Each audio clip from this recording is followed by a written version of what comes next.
What's up, guys? AJQuest here, bringing you the fight recap for UFC 197. I gotta congratulate all the winners on this, fight review, or actually fight recap. But first things first, I want to apologize to Edson Barboza and Rodriguez. Sorry, I doubted you guys. You guys, great win. Definitely for Barboza, that was definitely a big win for him. Congratulations to you and Rodriguez. Like I said, I apologize. Man, that was a solid Taekwondo kick, switch kick across Andrew Feely's face, man. Just pretty much put him out. So congratulations to you, sir. Definitely, let's talk about Natal versus Whitaker. That was a great fight, man. That was back and forth. That was crazy. I couldn't for the most part, on the stand up and the boxing game, I had Whitaker winning, but when it came down to those leg kicks, Natal was like brutalizing his legs, man. If you guys see at the end of the second round, you guys seen all those like stuck blood, pretty much on the side of his thigh. Dude, it was just, he was kicking him hard. I think if he would have got a little bit more of those kicks in the beginning, I think he could have won that fight. But it was so close. It was back and forth. In the third round, like I said, Whitaker was outboxing him pretty much in the striking wise. And in the very last I think minute or so, or maybe under a minute, there was doing those exchanges and it was moving back and forth. Natal, pretty much Natal moved one way, Whitaker timed it perfect. He hit him, he thought he was gonna get hit by a punch, but unexpectedly, Whitaker threw a leg kick, caught him. That was the highlight of that fight, man. That was crazy. It was like so back and forth, but great job, Natal. You know what I mean? That was a very exciting fight. Like I said, I was excited to see that fight too, guys. But anyways, congratulations to Whitaker. That was a great win for him. Like I said, Natal could have won if he would have did more of those leg kicks in the earlier rounds. But definitely, hands down, Whitaker. Like what I said, dude, you did a great job. That was an exciting fight as well. So congratulations to you. Now let's talk about Barboza versus Pettis. Man, let me tell you, that fight, I didn't expect Barboza to do what he did and pretty much outstrike Pettis. I mean, every time Pettis came in to throw a combination on the way out, he would get caught with those heavy left hooks. Man, I was like, wow. Definitely, man, he caught him good, man. Those exchanges, especially when Pettis was on the way out, like what I said. And you guys know Barboza has those lightning heavy kicks, as you guys seen what he was doing to Anthony Pettis' inside leg. You guys see all those bruise marks and those you see where when he lifted up his shorts at the end of the fight, you could see it. He was kicking him on the inside and outside. Not only that, he was kicking him with those body kicks to the ribs, and you could see all those marks on the side of Pettis' ribs. Like what I said, that was caught me unexpectedly. I thought Pettis was gonna win if they stuck on stand up.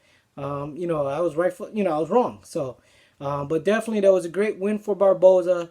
Both of them were doing flashy spin kicks. Then Pettis tried to do his cartwheel kicks, but that wasn't working. I know he started training with Don Cerrone and Jackson and Wink. Like I said, give him a couple more months there. I think he's gonna improve his game. And from what I saw, I think he needs to make a little bit more adjustments. I know he tried to do some takedowns, but that wasn't happening because he got stuffed, 3-4 times, I believe. But definitely, I know he couldn't keep up with him with the striking because it was just too much. I don't know if he was, man, I think he was kind of holding back, to be honest with you guys. Like he wasn't too much effort, not following through with those punches and those leg kicks. Like he was moving a little too slow. You know what I mean? It's not his usual get in there, get the job done. He's been a little bit more, tactical now.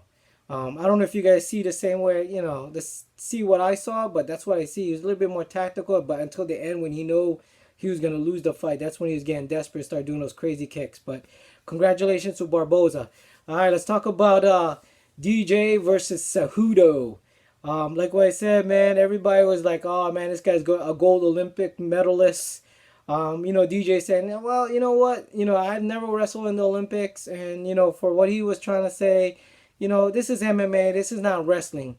Like what I said, to me, Mighty Mouse is the pound for pound king. John Jones is underneath him, man. This is 9th title defense. Like what I said, he did it in fashion, man. Dominated his last 2 fights. And Henry Cejudo, he's only got to get better. He has to make some adjustments. I think speed was the factor for him. He couldn't keep up with DJ Speed. He was just way too fast. And I tell you guys, and I'm going to say it again, speed kills. All right? And that's what happened. And once they start throwing and getting into those exchanges, yes, Henry Cejudo took him down. Guess what? DJ pretty much springboarded him off, kicked him off, and he got back up really fast. Then he started doing those exchanges. And, Henry Cejudo wasn't ready for those speed. And they got into this, the tie clinch. DJ held him in a plum position. You guys know what I'm talking about when he does the plum tie hold. Started hitting him with those knees. And those knees was hurting Henry Cejudo. And he was catching him all sides of the knees. Left, right. Until finally he was hitting where it hurts the most. Boom, he broke off. Then all of a sudden DJ got loose. And pretty much that was the end of the night. Early finish for DJ, man. Congratulations. You are, sir, the pound for pound king. And, they should change the rankings on that. So, definitely congratulations, DJ. I don't know who else you have left in the division to fight you. Benavidez, you already took him out. But what I want you to do is, hopefully, like what I said, if you get a chance, if after, Uriah and Dominic Cruz finish what they got to do, whoever wins that fight, you should move up in weight and fight for that title, man. I think you could be the guy to win 2 belts in 2 divisions. So you could be that 3rd guy, DJ. I would like to see that happen. I don't know. Let me know what you guys think on that. And now let's get down to John Jones versus OSP. John Jones, his first time back in a year. His first welcome back fight against OSP. I don't want to take any, anything away from OSP. 3 weeks of training. It's not enough, especially when you're fighting the best guy in MMA. All right, 3 weeks is not enough to prepare for John Jones. But you guys got to give him credit. He stood in there. He wasn't afraid to trade. He wasn't going away. He was John Jones' face the whole time. He wasn't backing down from those thigh kicks. He was giving it back to him. He's hitting him, and pretty much the size and the reach advantage, they both was equal to me. He's hitting with some solid jabs and some straight right to John Jones' chin, but John Jones had a great chin.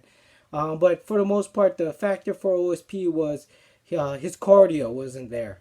Like I said, 3 weeks is not enough if you're gonna fight the best guy in MMA, especially in that division. But OSP, I give you a lot of respect. You're only gonna get better. Now you could compete with the top 5 guys. You belong in the top 5. So can't wait to see him fight again. John Jones, to me, I think DC should have went in there and fought John Jones because DC would have had the advantage because of John Jones had ring rust. You guys know at the end of the first round, he's telling Jackson, man, I need to get moving. He wasn't happy with his performance. You could tell even when after the fight, he said he wasn't happy with his performance because, ring rust shows, after a whole year back. So I'm actually glad he fought OSP versus DC because, first fight back, you don't want to fight DC, you know what I mean? So it's a good, a good fight for him. And that wasn't a walk in the park for him either. So that's not what I'm saying, guys. But anyways, John Jones, welcome back. Hopefully you stay focused. I would love to see that rematch between you and DC. Let's get that thing happening. Don't do anything funny. Please stay focused. And DC, don't get injured, man. I want to see that rematch. And he even said he didn't want the interim belt. He wanted his real belt back at the end. So, guys, leave me you guys comments down below. Let me know what you guys think of UFC 197. Leave me your comments like what I said. Like as always, please like and subscribe. And thanks for watching.